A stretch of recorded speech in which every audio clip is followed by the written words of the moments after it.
How's it feel to be in first place and get ready to host the Dallas Cowboys here? Yes, sir. Feeling good to be in first place in the South and be undefeated in our division.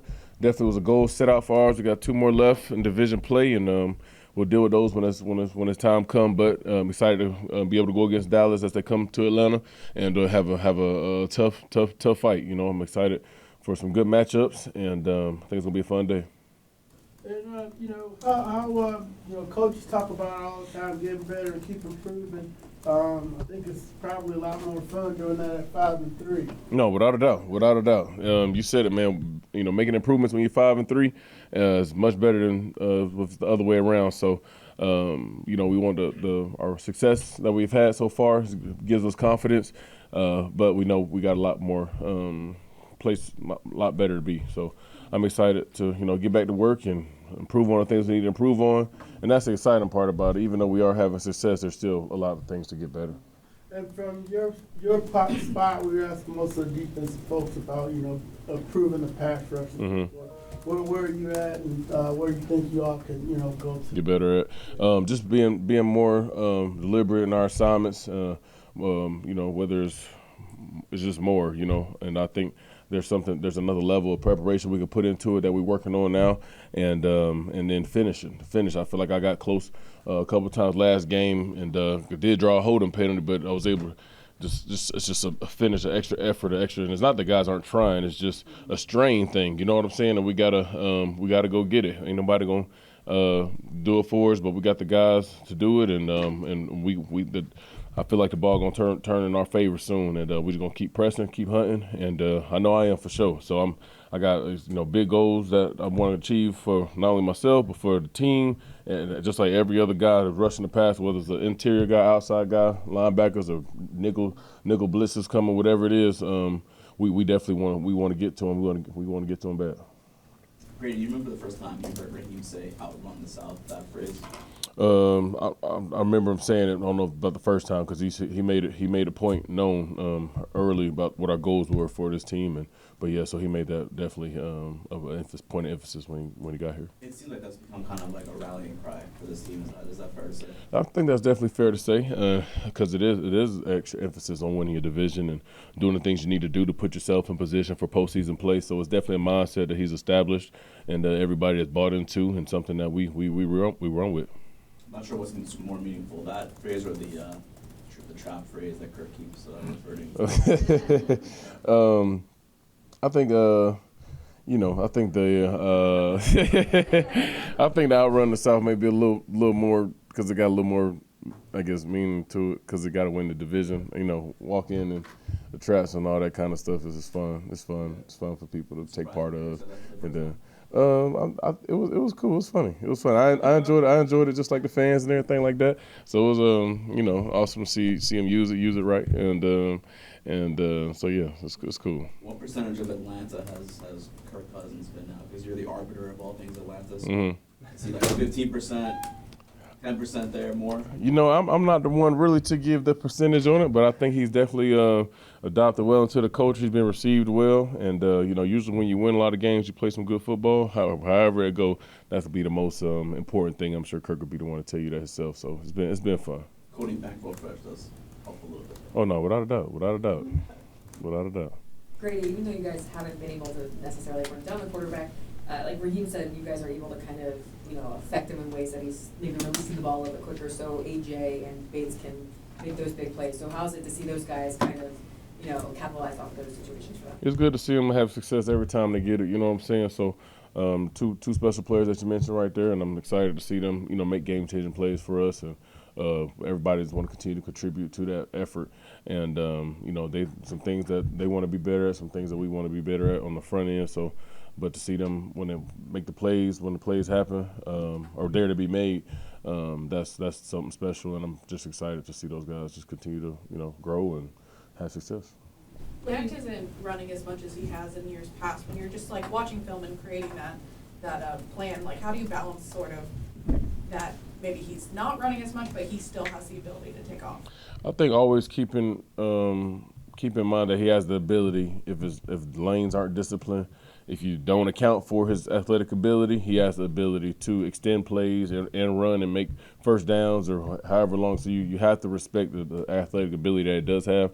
But he's always been a pass-first quarterback. You know what I'm saying? He's been a guy who can get the ball on whatever part of the field it's need to. And so, I mean, you know, he paid what he paid to throw the ball, you know, and do a good job at it. So I doubt that they will put a lot of onus on him to make sure he make a lot of big run plays, but you have to respect the fact that he has that ability. Grady, is there anything specifically, I know you're not on the road this week, but having been undefeated so far this season on the road, is there anything that goes into that for a team that allows them to have success in this? I think it's just the thing, just going into, you know, what do you want to call it, enemy territory, that feeling of everybody against us, you know, so you got to band together, you know, as brothers and try to accomplish one common goal. I think that's something that definitely that I thrive in, playing in a way, especially hostile environments. As a competitor, I just love that, and I think it's been working for this team.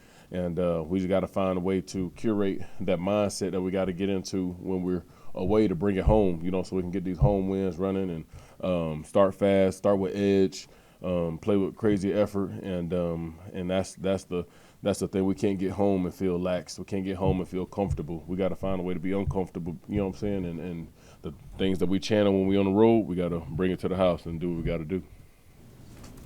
Grady, you've been on this team for a very long time, and you were around for the Super Bowl run, and now things are very exciting around this team again. As a player, from your perspective, what is the general feeling that you get from people around the city when it comes to just how exciting you guys are right now? I think people are just proud right now, you know, to wear Atlanta Falcons gear, Atlanta Falcons stuff. They see us talked about a lot more on TV now, and getting a lot of recognition. So I think it's something that you definitely cherish, and but you gotta continue to perform well. You gotta continue to do things in a way to where you're playing winning football, because that's just make everything get better. You know what I'm saying? When you're winning, everything is better. You know, people talk about you, and whether it's good or bad, you know, and you know, if you're top of conversation, then you're doing something right, you know. So I'm excited for the energy that the city definitely bringing, and I mean every home game, man, it's just been so awesome to see the fans out there doing their thing and turn it up, and so that's why we want to win for them at home and do what we got to do, so to keep that going. How much is it an emphasis for you guys in the locker room to keep your foot on the gas? You know, you have that 4-0 in the division, but still, or over Tampa, but still, you know, how do you keep your Oh, yeah, I think that's on everybody's forefront. Everybody grinding hard. I think the success is bringing out the best in everybody to even push even harder. And it's these type of guys, the character guys we got, it's not even a topic that we have to really remind of, because it's the way we built, you know, and the way we want to just continue to keep the foot on the gas, continue how to make improvements, because even when we win, sometimes it feel like, and when we get our corrections, like, dang, like, did we win or lose this game? But that's because we're so critical on the things that we want to be better at. And we competing against ourselves really week in and week out and just trying to be the best us. And we feel when we are the best us, we can match up with anybody and do what we got to do. What it mean to have, I thought it was interesting, Kirk Cousins said, like, he addressed the team on, I believe it was Friday. What does it mean to see him kind of take leadership and ownership so early and see that you want to talk to you? Yeah, definitely something you definitely respect when somebody, you know, put themselves out there and put you know, big goals ahead for us and things that he believes in. And because, I mean, when the quarterback is essentially, you know, the captain of the team, somebody who, no matter who that person is, if you vote or not, the quarterback is the, you know, that's the head of the snake. So, I mean, for him to be able to, you know, put himself out there, let the expectations be known clearly, and things that he positively sees, and that's what we can accomplish. It means a lot to everybody. Is Halloween big in your family for the kids? Oh yeah. I mean, well, since I've had a kid, it's been big. Before that, I was just like, it's another day. But yeah. So we're gonna do Toy Story this year. Yeah, I'm be Woody. Son's gonna be Buzz Lightyear, and Mommy gonna be Jessie, the girl cowgirl. So yeah, and so yeah, that's what we're doing this year, and maybe put a little pickup or something so y'all can see. Favorite candy though? Like for you, if you get to go and I was never really big in candy. I don't like chocolate at all. I don't know if y'all know, like never in my life, no chocolate. Definitely no candy corn. you like no chocolate? No chocolate ever in my life. Chocolate, nothing. In my life, I don't like it. Chocolate cake, chocolate, nothing. You guys, my mama, like, I don't like chocolate.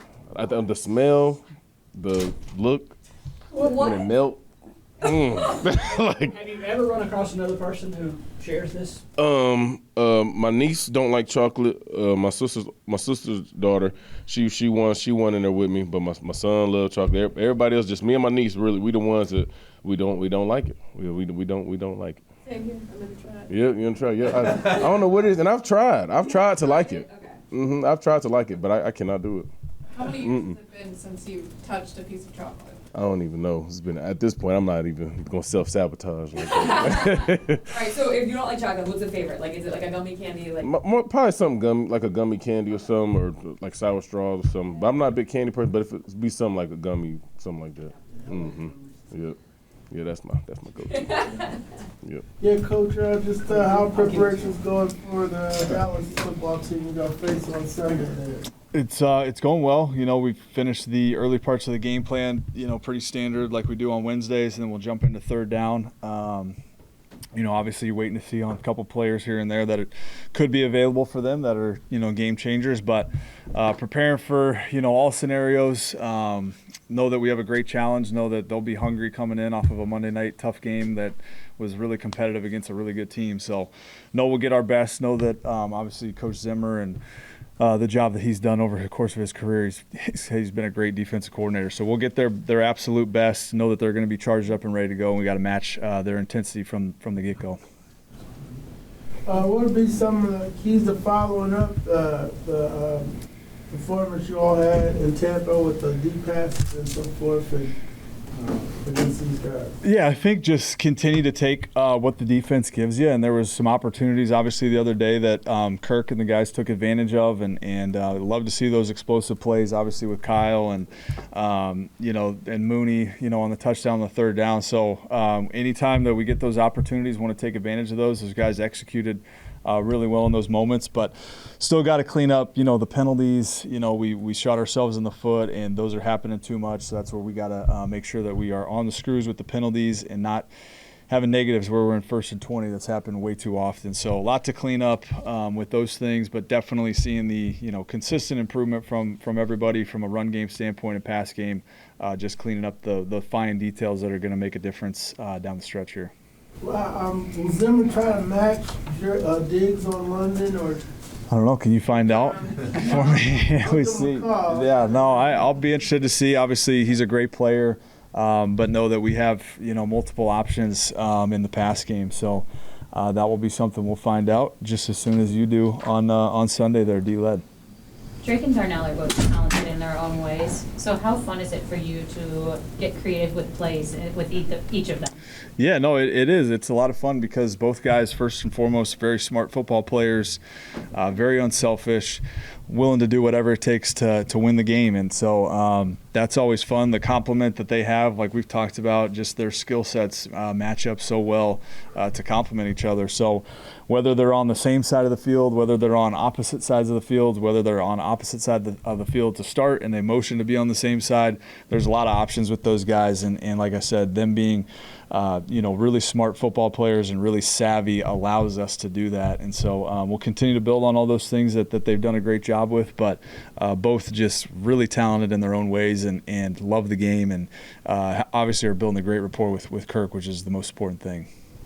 With Kirk and Mike Zimmer having so much familiarity with each other's games and systems, does that add an extra layer, or is that just like staffs who know each other? It's probably more of that. You know, I'm sure Zimmer has some things that he remembers from Kirk when they, you know, would have scrimmage situations and in training camp, or just seeing how other defenses tried to attack Kirk over the years. And so I'm sure he's got, you know, a little book on what he thinks. And then, you know, but on the other side, Kirk also knows, you know, Coach Zimmer really well. So those things typically, from my experience, get talked about more than what actually happens on the field. There might be one or two things you say, oh man, that was pretty good, and you make an adjustment. But I think a lot of the times those get a little bit overblown, you know, with the lead up and the build up to the game. Zach, when you were coming here, what was your knowledge of like Bijan Robinson, Tyler Algier, and what were your expectations, and what have you kind of found since you've been here? Yeah, knew, you know, had heard great things about them as people, and Had obviously seen Tyler his rookie year, didn't know a ton about him until I started really diving into the film, but just knew about his production from his first year. And then, with Bijan, had watched him since college. I think we've talked about it, a couple months ago, but watched him in college, dating back to Texas, knew how talented he was with the ball in his hands. And then once I got to know Mike Petrie, our running back coach, and hearing him talk about those guys' relationship and how they complement each other, you just started getting a great feel for him pretty early on. And both guys can do everything. Tyler can do everything. B can do everything. So they're a great complement to each other, and they continue to just get better. I think Bijan he's still young, but you can see the weekly improvement with his reads and all those things that he's doing in the run game. And then, he's getting his catches really just through the flow of the offense, and there's some screens involved, but he's doing a great job just getting the ball within the flow of the offense, and both those guys are an absolute threat when they're out there. How much of an advantage is to have, two really, really good players at that position that it can be mixed and matched? It's a huge advantage, yeah. It's like having receivers that can complement each other as well. So having those two guys that you're not having to limit what you're calling because one guy's out of the game. You can really call the game however you want to call it, no matter who's in the game, which is obviously a huge comfort for me calling the plays. I think like the workhorse running back, like 30 carries a game type of guy is kind of that should have set a little bit in the NFL. Yeah, I think it's tough. You want those guys to be fresh and to not wear down over the course of the game. Obviously, you've got the Derrick Henrys and some guys like that just can pound for the entirety of the game, and they wear teams down. But yeah, having the mix of backs and keeping those guys fresh, I think, is definitely the best approach. You mentioned that Tila in your first answer, some players you're not sure if will be available for Dallas' defense. How big a factor is Micah Parsons in your mind as you're getting ready for this? Yeah, no, he's an unbelievable player, arguably the best defensive player, when he's going and when he's healthy. And we've faced him a couple times over the past 2 seasons, and the game plan is completely different when he's in there. So we got to have contingency plans whether he's playing or not, and we'll be ready for either one. But yeah, he can absolutely wreck a game if you're not diligent with your approach and making sure you know exactly where he's at and trying to get hands on him at all times, because he's a really special player. They can move him around to different spots, which they've done in the past, and so we'll have to wait and see where that goes the rest of the week. The offensive line, Zach, there have been key players missing for a good part of the season now, and it feels like everyone who has come in has stepped up, and it's been consistent, throughout, whether it's a Kyle Hinton or if it's a Ryan or if it's a Storm Norton. How nice has that been? Oh, it's awesome. It's everything, because when that position group specifically goes down, that's when you can have tough seasons, and have been a part of those where you get a bunch of injuries up front and you look at the depth, and your depth is really tested, and then you're not protecting the quarterback, you're not able to run it, and it can deflate your whole team. And so the job that Terry's done and in the front office to accumulate the type of depth that we do have is pretty special, because it does not feel much different whether Storm's in there, whether Newsle's in there. Kyle Hinton's done a great job when he stepped in. So it's comforting as a play caller knowing that, hey, we don't have to tailor and hold back too much. We can just call the game through these guys. And Coach Ledford does as good a job as anybody that I've been around to, get those guys ready to play, and also just continue to build, the young players that he's had here. So it's a great combination of acquiring the talent, and then obviously the development from Coach Ledford and Flaherty and Nick Jones. Those guys do an outstanding job. What does that development look like? Because you all even brought back players who used to play under Ledford here, right? Sure. Someone like that. Is he just churning out these clones? Yeah, he's got comfort with guys, man, and it's like anybody that's got anything else going on, you go back to what you're comfortable with, and he knows these guys as people first and foremost. There's not a guy in that offensive line room that's not just an unbelievable person that loves football, that's willing to do whatever it takes for the team. And so the culture in that room is pretty cool, and he acquires the right guys, and those guys love to play football, and that's what's pretty special about that group. Kirk started the month with Offensive Player of the Week, ended it. What do you think it is about, there's the term Kirktober. What is it about this month? I didn't know that was a term. Okay.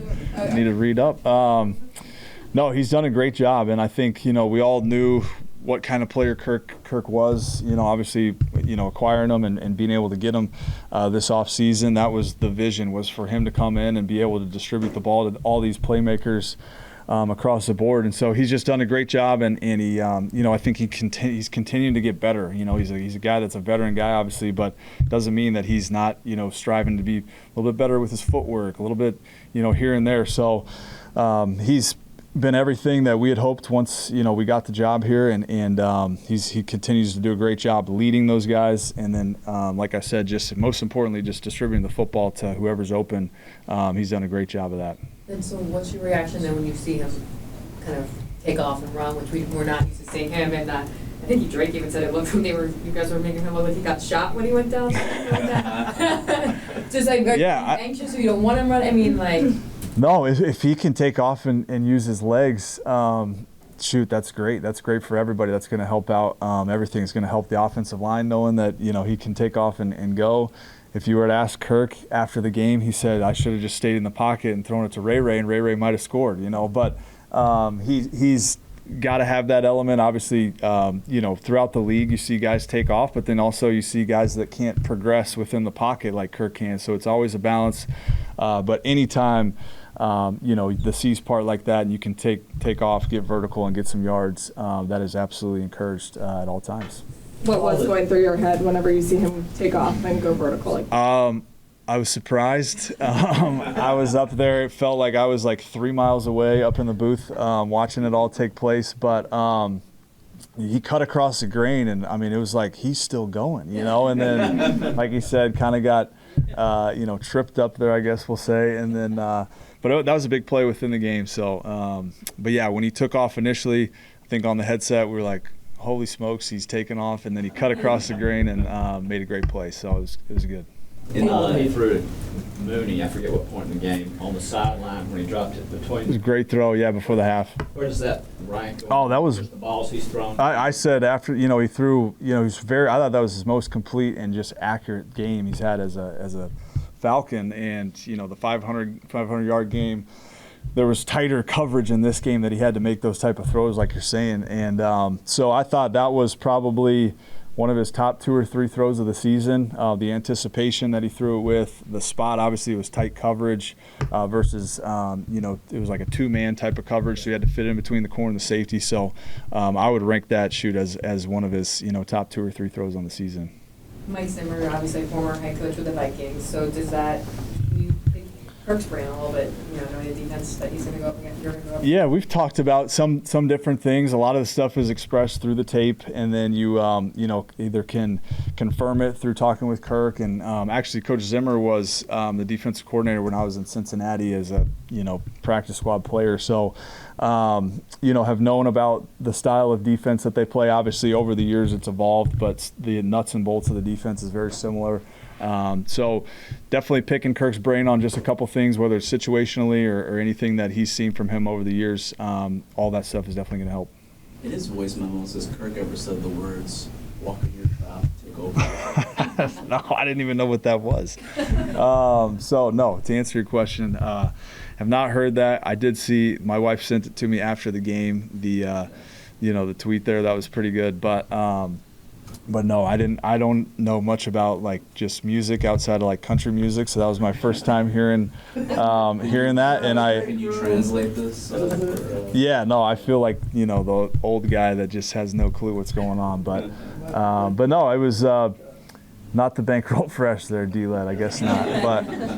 But no, it works for him because he's just so authentically himself, and all those things, just like what we've seen him in Minnesota, and he's doing the gritty, and he's got the chains on, and it just works for him because he's authentic, and guys always respond to that kind of stuff. It seems like So it seems like getting excited over whether there. it be that or the Out on the South, slogan. It feels like the team is kind of rallying around like these phrases, these guys Sure. kind of building off. Yeah, no, I think it's cool. He spends time on that. He thinks about these things. He's a very thoughtful guy, as you guys know, with everything he does. So all these things are calculated, and he thinks about it, and he spends time on it.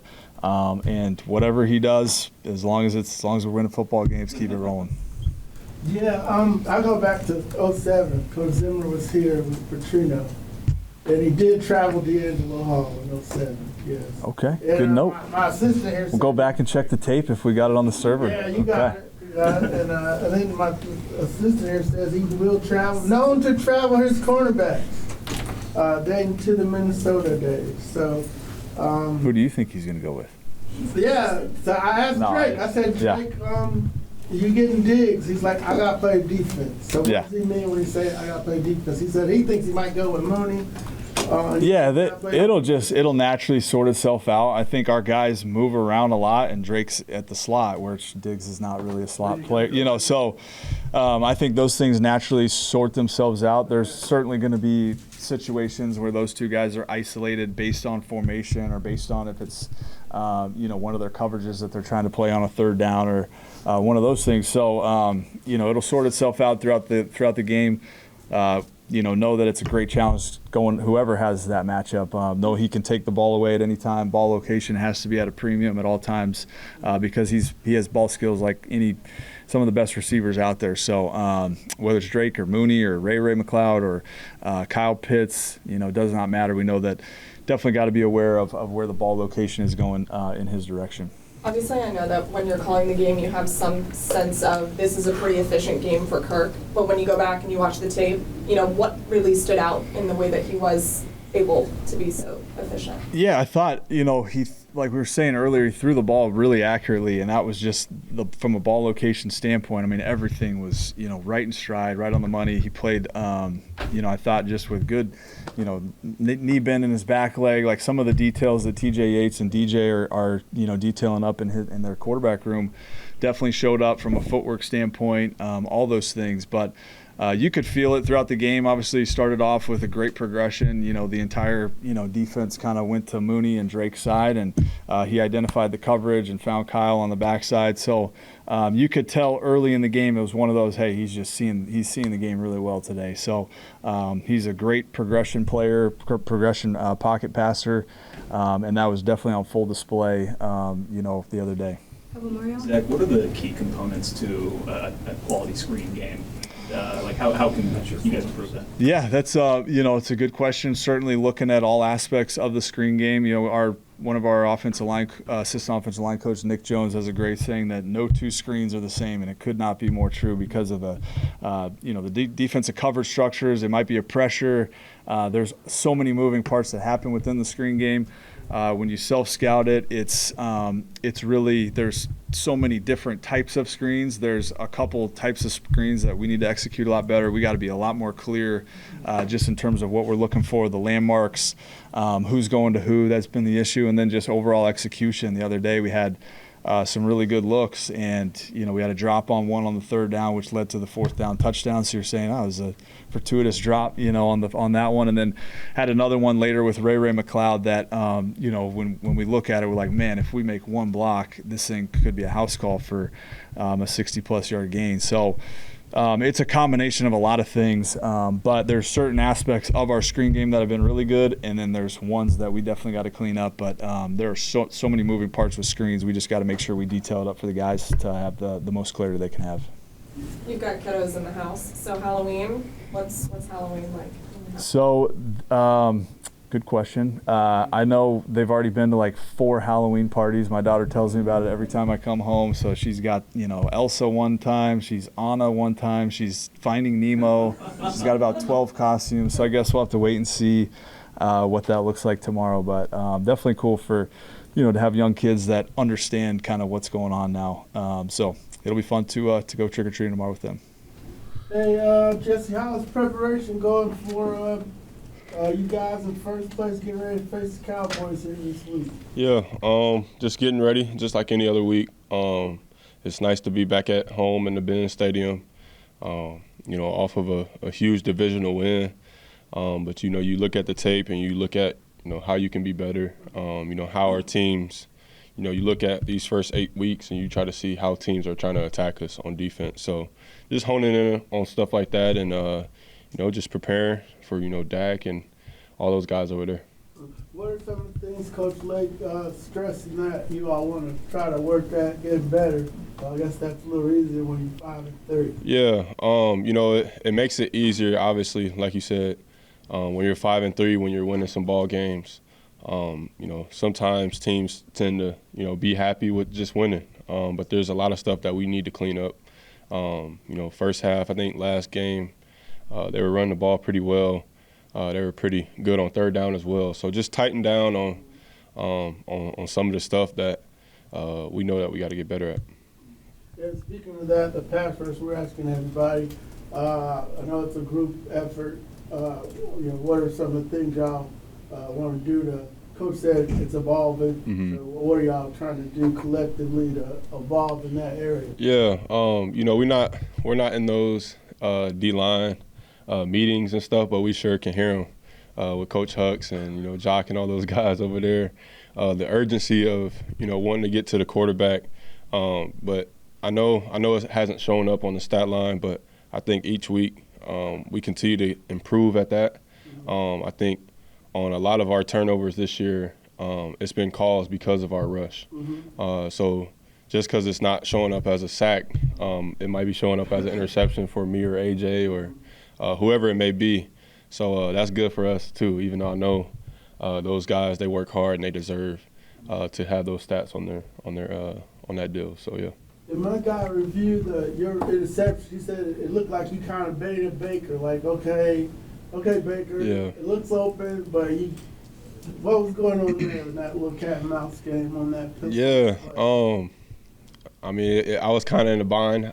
Either I had to go play the run. He gave the ball off to the running back, so it may have looked like a bait, like I was baiting him, but I was almost fitting the run. I was just doing my job, and once I see he pitched the ball back out, like I said, Mike Hughes did a good job of coming off the post, and Baker couldn't throw the ball all the way out how he wanted to, so he had to put a little bit more air under it, and it was able me to go up and make a play. So yeah. And then just last for me, what is it like when the coach comes in there after the game, starts talking about defensive player of the year and with the play you're having and so forth? I know you got 9 games, Mm-hmm. but still, it's got to be good to hear the coach speaking highly of it. Yeah, anytime you're doing anything well, it comes with expectations and people have high praise for you, but the main thing I've always said, this thing can go left or right at any time, and you always got to be humble because this game can humble you so fast. So I just know myself, I appreciate Ra. That's what he does. He breeds, life and, expectations on guys, whether you're playing good or bad. That's just what Ra does.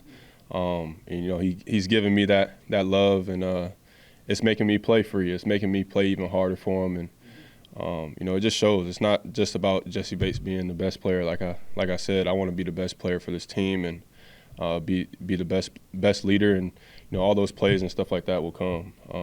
As I'm doing that. Was that a goal that you have ever set for yourself at the starting of the season, just quietly? No, honestly, I don't really think about individual goals as much. My main goal is I want to go play in a playoff game, and that's the goal I think that everyone in this building has. The interception you had, I'm pretty sure it was off the flea flicker, right? Like, I know you study film intensely. Was that something that you had saw, and then when you saw it coming, you were doing? No, actually, it's just you don't really see a lot of trick plays just on the film. Like, all right, we're going to see this trick play. Usually it's something that they got scouted on us. But I've been in that situation before where, I'm the curl flat player, and, there's a trick play up, and they're trying to hit some type of post wheel. And, you just have that feeling like, all right, I'm curl flat. All right, what's next? What's my next job? And I think that's just the experience. And, not my first time really being able to see that play and being able to react faster than I would have if I didn't. Cowboys have struggled to establish a consistent running game. I know this is probably a goal every week, but does it make it even more important for you guys to make them one-dimensional? Yeah, like you said, they haven't ran the ball as well, but they do have guys over there that's capable, more than capable of doing so. I think Dalvin Cook was his first time up last week, so you can see him starting to get going a little bit more. And then Zeke, obviously, is still a dynamic back in this league. I think once he gets downhill, that's when he's at his best. But I think that, all around, whether it's a good run team, whether it's a not very good running team, we got to stop the run. That's where it first starts. And, yeah, just make them one-dimensional and be able to get off on third down. All good. We heard you were here. I was a little late. We had to raise back, you know. They were late telling. I was a little bit early, my bad. I'm just, well, we had to walk over here. So. All good. Jessie, as a defensive back unit, you guys have been quite involved in run support. Mm-hmm. And, you guys are making a lot of tackles back there in the defensive backfield as well. No, you guys don't really get to pick and choose, you know, whether or not your involvement is more so pass game or run support. But as it relates to the physicality of the group, you know, what's the mindset there?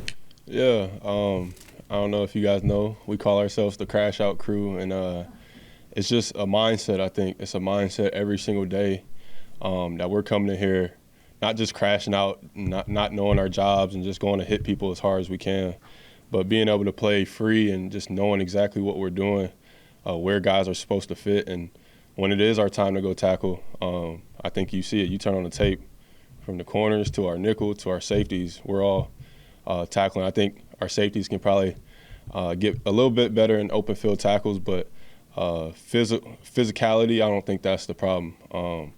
And that's good to see. It's good for our linebackers and our D-line to feel that trust that, you know, our DBs can come up and tackle when we need to. So, yeah. All right, so now I got to follow up. Who's in this crew and who came up with that name? Right now, we're starting to add a couple guys from the D-line, linebackers, but it's just more secondary, more of our secondary, our brotherly love, our bond in there. But we'll start adding guys. We'll start giving out T-shirts maybe if they're part of the Crash Out Crew. So who came up with it? Like coach or you guys or who? It kind of started last year, and we just continue to, you know, evolve it and just, you know, guys just continue to embrace it. And, you know, on the game days, it's something that we say to each other, like, let's crash out for each other. Let's crash out for this team. And ultimately, it brings some type of success to our defense and our team. So it's good. It's like I said, it's a mindset for other guys to kind of match our tempo as well. Is there someone not a part of the secondary that's been able to be dubbed a part of the Crash Out Crew so far? No, everybody, once you get signed and you're in that meeting room in the Crash Out Crew, you're part of it. So, yeah. Jesse, Coach Ross said after the game, just how impressed he is at your uncanny ability to find the ball as it relates to you punching out, you know, balls. You know, what's your mindset as it relates to that, man? Are you looking to do that every tackle? Is it more opportunistic, like you see an opening? Yeah. It varies, obviously. Every tackle is not going to be a situation where you're able to punch the ball. So, you know, I said this plenty of times. When I'm out here on the practice field, when I talk to the DBs, let's put ourselves in position because we try to, you know, emulate the game as much as we can. But obviously we're not tackling throughout the week. So the biggest thing is getting yourself in position to make a tackle and then throw a punch in there. You know, once you can get comfortable with putting yourself in that position to make a tackle, try not just make a tackle. Let's get the ball. The ball is, you know, is everything in this league and in this game of football. If you get the ball, it'll change your life, it'll change this team's life, and it'll change everybody around you. So that's something that we harp on as a defense. The more opportunities that Kirk Cousins has to go score, you know, that's good for us as a team.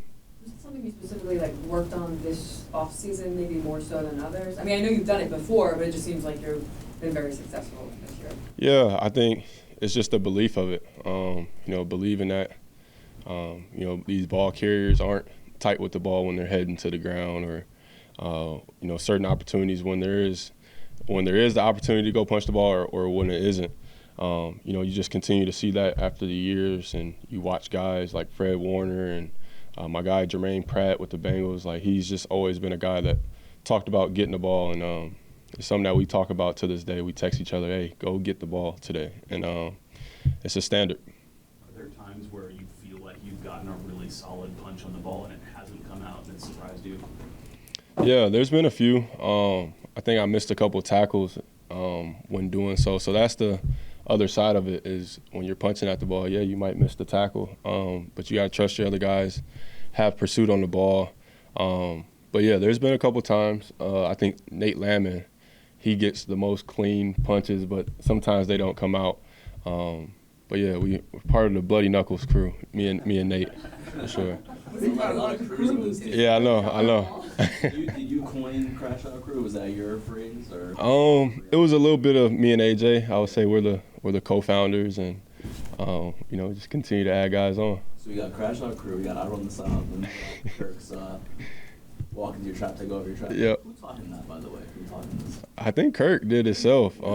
I think he just, he's embraced this Atlanta culture and, being able to, voice it, and, it gets us going as players.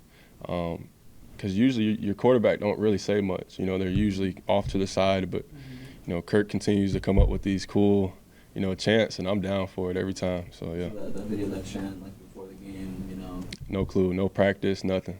Just on it, yeah. But you guys embraced it. You guys got behind it. 100%. Why? I mean, you talk about a leader in Kirk Cousins.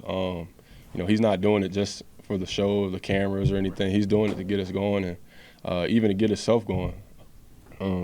So yeah, I just think that when you got a leader like that comes to work, and he's proven and he's got the trust in the other players, it's easy for us to get a little hype off his chant. So yeah.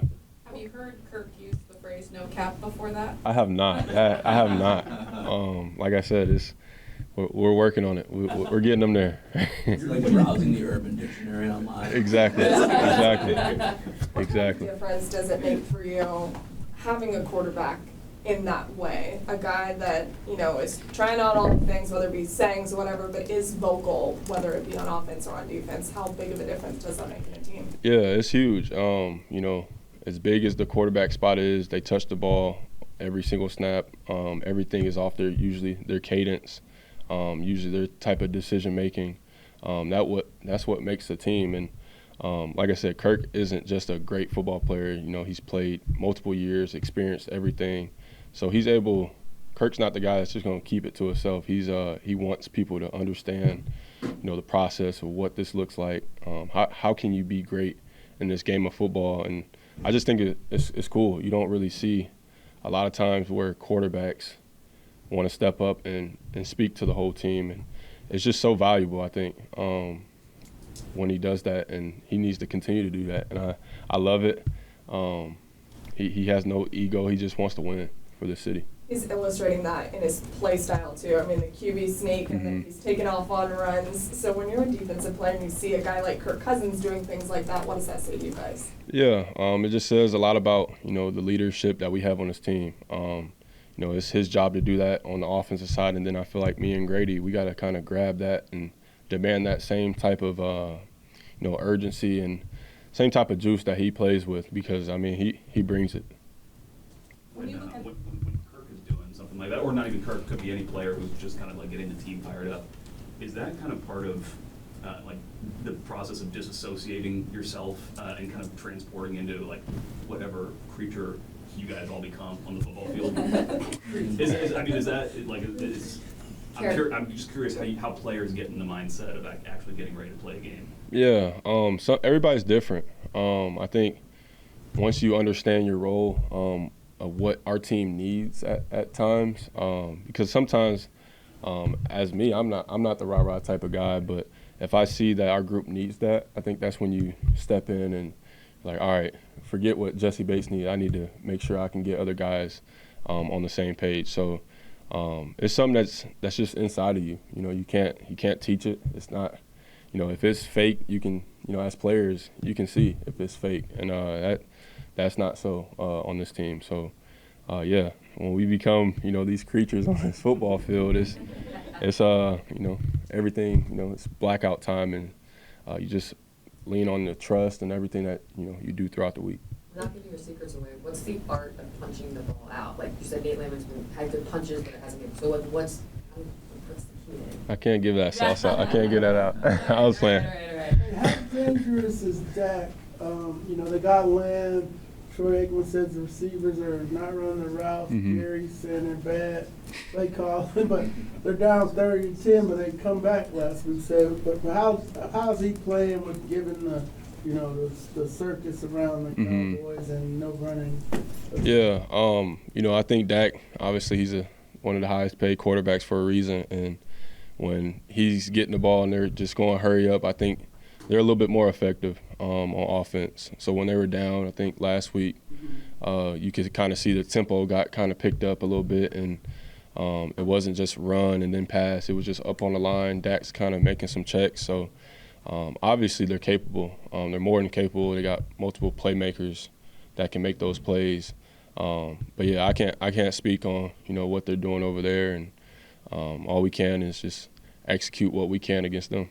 What do you So y'all consider them still dangerous? I would say so. I mean, you clearly can see, you turn on the tape, you got CD Lamb, you got weapons all across the board. You know, guys that, you know, they're playing for their livelihood out there. So yeah, they still got weapons, 100%. What do you see from CD Lamb, the guy that's kind of a blanket for Dak? Yeah, he's a problem to deal with. It's somewhere that you got to know where he's at every single snap.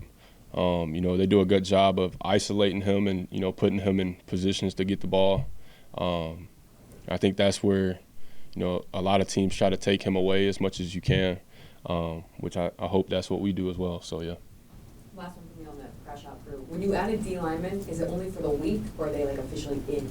Yeah, so we do DB dinners every Thursday, and so we had Zach come to our DB dinner. So he's part of the crash out crew a little bit, and you know, he got him a block punt, so he was invited. So yeah, we're just gonna continue to, you know, build on that, and maybe we'll have everybody on our T-shirt at the end of the year. They'll be fighting. Right, exactly. Is there an actual Bloody Knuckles crew, or did you just make that up on the spot? Yeah, me and Nate always talk about it. We do it in practice, you know, tell guys like, hey, punch the ball. You know, we get guys on special teams, punch the ball, like try to make an impact play that can help this team. Do you host dinner, go out to dinner? Does that rotate? Yeah, we host. You know, I think a couple weeks ago, Darnell Mooney hosted one at his house. But we usually go and pick out a steakhouse usually every Thursday. No one's cooking. Yeah, no, Okay. Nobody's cooking. Okay, completely unrelated to anything that we're talking about right now. Caden Ellis has just kind of been a guy that's been all over the place on this defense so far this year. How valuable is the versatility that he brings to this defense? Yeah, Caden, I love Caden. You know, obviously he came in with me last year, and we've built our friendship over this past year and a half, and just having him, you know, as a guy that's played a lot of ball, he's been a part of a really good football team in New Orleans.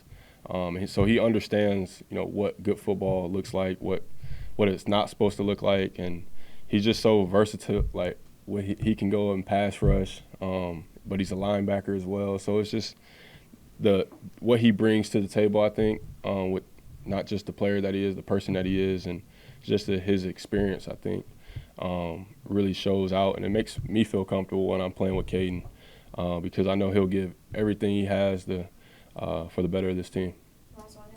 Is Halloween big in your house with the family? Grady told us they were doing a Toy Story theme. Yeah. So he doesn't like chocolate, so what's your favorite? Yeah, my favorite is Reese's Cups. That's my favorite. But no, we don't got all the Halloween decorations and stuff out. Usually when my mom comes down, she's usually the one that hangs up the Christmas lights and stuff. I don't spend. Or like outfits, like he said, the whole family's Toy Story. Yeah, I think me and my son, we're gonna be race car drivers. He loves cars, so we got him a custom like JB4 like race car thing, and I got me a normal race car thing. So it's gonna be pretty cool. It's gonna be a fun Halloween for sure. How do you feel about candy corn? Yay or nay? Yeah, I say yay. Yeah, Bijan, how's everything going? Are you all prepared for Dallas defense? Yeah, it's going great. We know that they just got off of a loss, so you know they're going to come in here and you know they want to get back on track against us. But you know I think you know we're really locked in the plan and what we got going for this week, and you know I think we're all just ready to go to get back at home and play those guys. They looking at my little numbers over here, they're up 154.6 yards rushing a game. First in the league. Yep. I don't want to take it for granted, but I mean they haven't been stopping the run. Yeah, man. I mean, you never want to take a team for granted, you know, because they could come in and plan something, and an unscouted look, and you just haven't seen that before. But, for us, like priding in the run and, with the O-line and what we're trying to do this week and just the schemes that we're putting in for the run and pass game, we know we got to be the more physical team. And, I think when we do that, then we're just a really hard team to offense to stop, run or pass. But, yeah, I don't like looking at the numbers too much, but all I know is that, me and the guys, we need to go in there and just, play our hearts out, and then we'll have good results. Y'all had a lot of guys step in. Norton, Nizel, and Kyle Hinton's been in there the last couple of weeks. Yep. Do you notice when the so-called reserves come in there and keep things going? I mean, they do such a great job in, coming in and not taking a step back. With News being at center for the weeks that he's been in, he's been doing an amazing job, like with the calls, with his physicality, with, who he needs to ID and everything like that for the run and pass game. And then even, Storm, like, he's as good as any tackle in the NFL to me. And, he does a great job in, doing all the little things right too. And then even with Kyle, like, Kyle comes in, Kyle's a big, strong dude that moves people out the way. So that when they come in, they don't regress at all. They just keep it going, and that's why I appreciate them. Only question for me: your touchdown, where you kind of stopped before the goal line, does it have anything to do with Lamar Jackson when he was in high school? It actually had nothing to do, but like it looked just like it, obviously. But it was just like me, just like being who I am. I was just out there having fun with it. But yeah, Lamar definitely. I'm gonna hit him up, see, and be like, did I do it right? John, remember the first time Raheem said it to y'all out in the South? Remember the first time he said it? Yep. And what was kind of the reaction? Yeah, I mean, we was all on the same page. Obviously, like he said it before the season even started, so we were all like just hype and ready to hear that, ready to go. Obviously, like that's still our main goal is to do that. I think another goal for us is just continue to win games from week to week, no matter if it's in the South or in the NFC or AFC teams, like, be consistent. But, yeah, when he said that, we had a goal in mind, and we knew, if we can get out to a hot start in the NFC South, it'll be great for the season. But, yeah, for us, we're always trying to just improve and consistently be the best team that we can be. But it all starts in your division. And I guess the phrase just kept on getting repeated. Now it's on merchandise, it's on shirts and stuff. Yeah. Why have you guys rallied around that so much? Yeah, because we just know how important it is to win your division, and we know how important it is to, can be undefeated in there, is a really big thing. But for us, like, we take pride in just, holding in on that. And, I think as it keeps getting said and put on, like you just said, T-shirts and stuff like that, it's just a constant reminder of what the goal that we're trying to do. Is that as much rallying around the phrase as it is maybe rallying around, Coach himself? It's more so around Coach. And then, obviously the phrase gets put on different things, and we see it on shirts and, whatever you got going on with it. I saw it on a license plate. Really? Yeah. So like, it's catching on. So for us, it's on us to be consistent with it in how we play. He said he didn't even trademark it. He messed up. He didn't trademark it? No. Yeah, he just said it. That's all he said it.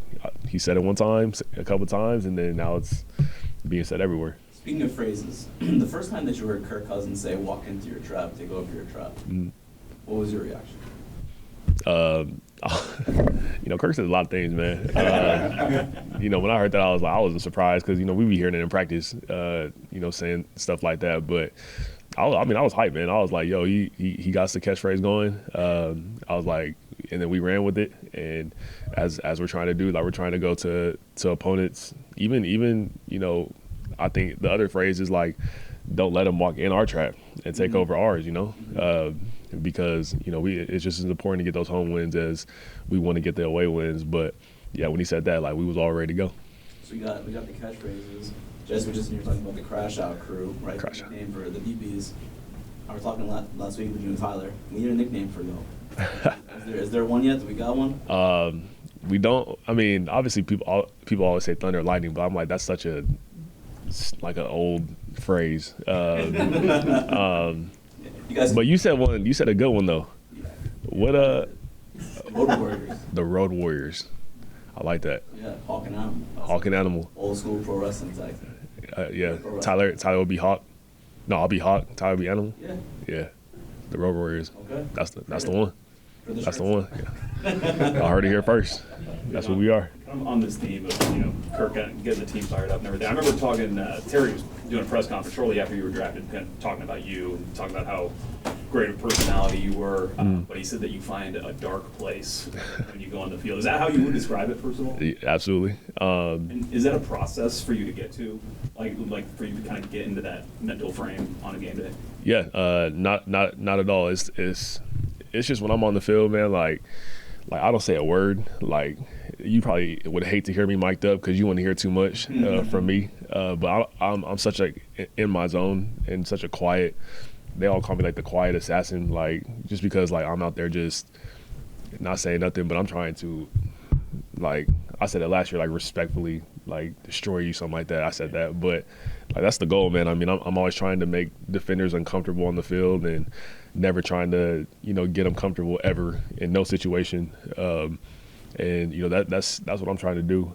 But yeah, I mean, I'm always like just in a different place when I'm out there. So I'm curious how you actually get yourself into that mind frame. Like when you wake up on Sunday morning, is it kind of like an all day thing from there, or do you have like, I'm sure I know lots of guys, you listen to certain music that kind of gets you in that mind frame. Like how do you go through that process? Yeah. So like my process is like, you would never think my process would get me into that mind frame because it's definitely like not that.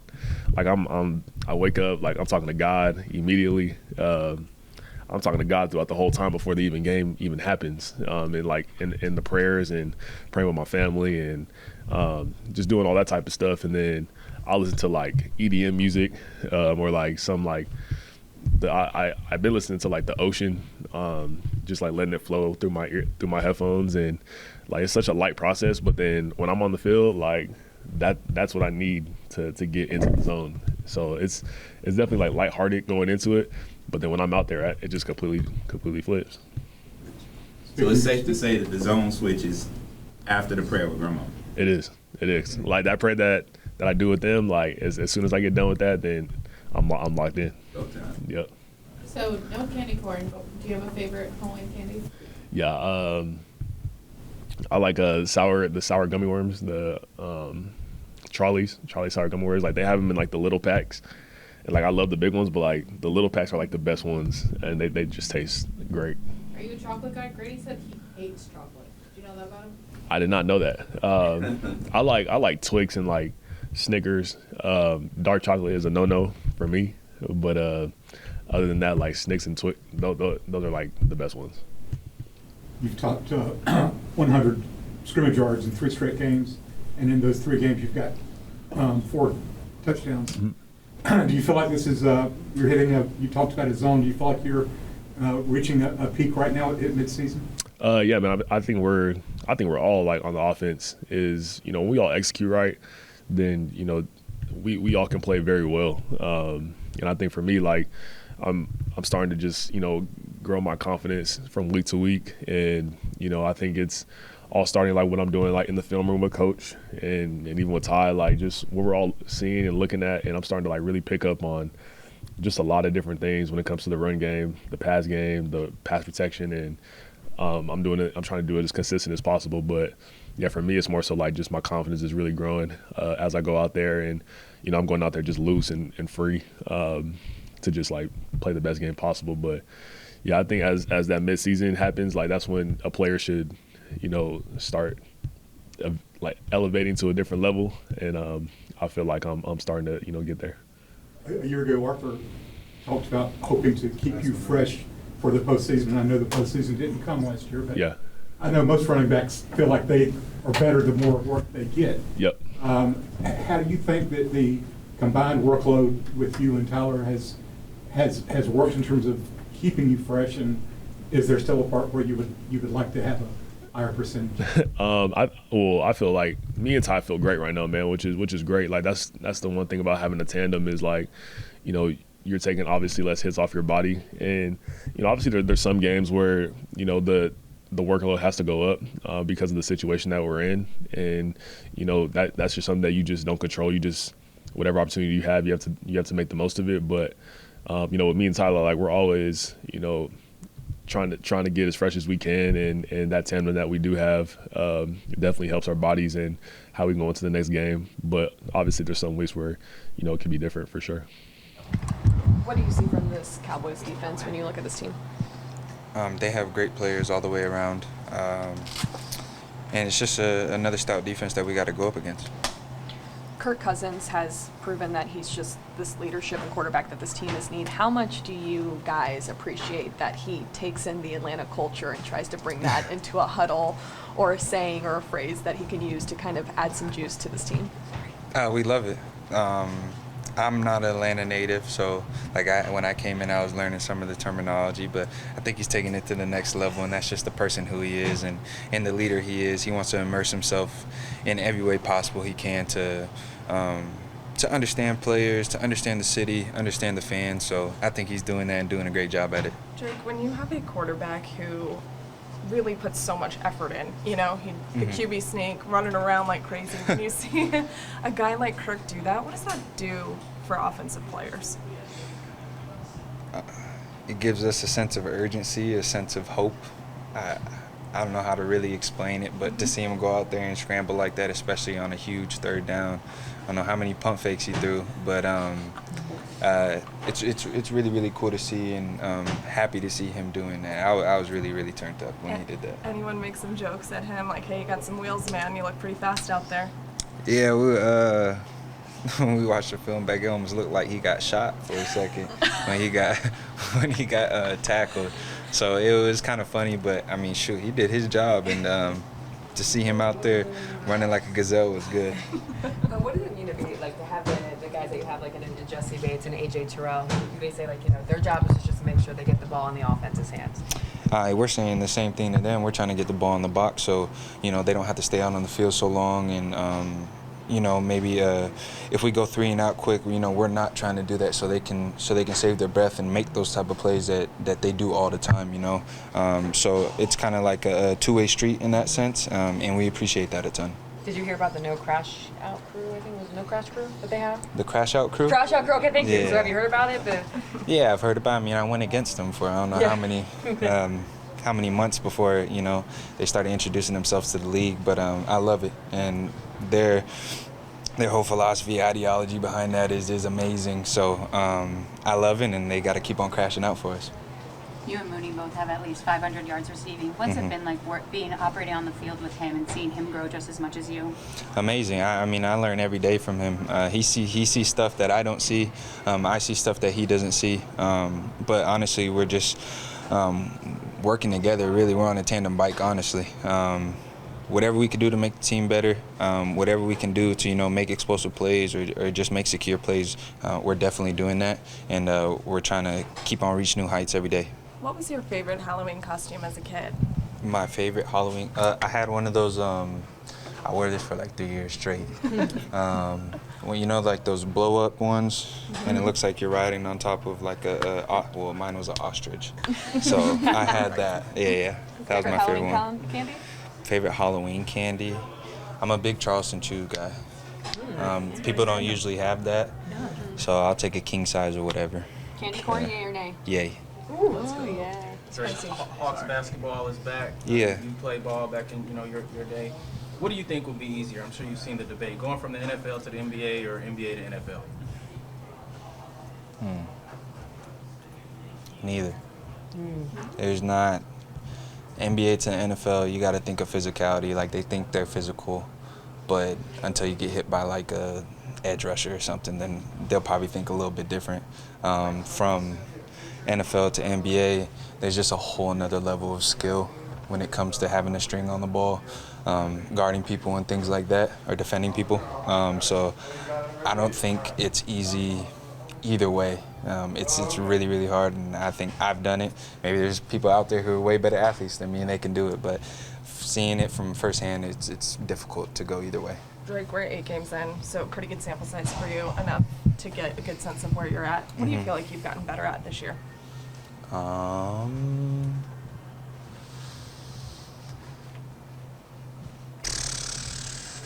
a lot of things. I could go down a list of things, and I think honestly just the feel of the game is the thing that I'm getting better at.